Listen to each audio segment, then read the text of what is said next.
This is the Lone Crater YouTube. We hope this video helps. In this video, I will explain how to use Wi-Fi and a hotspot at the same time on a Samsung device. This clever trick turns your phone into a powerful relay, taking an existing Wi-Fi signal and broadcasting it to other gadgets.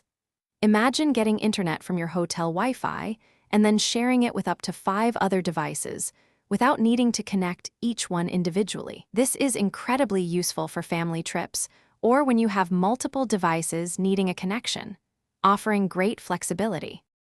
To begin, open your Samsung phone settings menu and tap Connections. From there, select Mobile Hotspot and Tethering. If your mobile hotspot is not already active, please turn it on.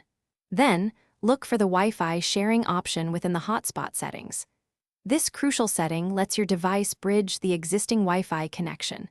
Ensure this is toggled on to allow your hotspot to broadcast the Wi-Fi signal you are currently receiving.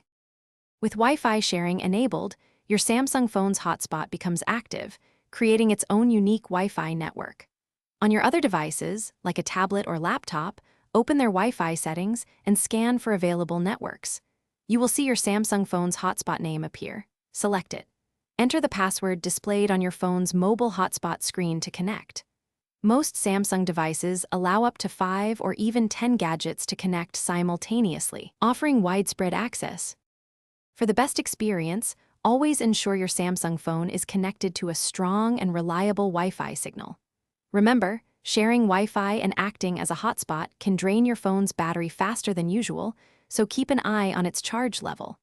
If other devices struggle to connect, try restarting your Samsung phone and then the struggling device. Also, verify that your phone's software is up to date, as newer versions often bring performance enhancements and bug fixes for network features. Thanks for watching. Consider subscribing if we helped you.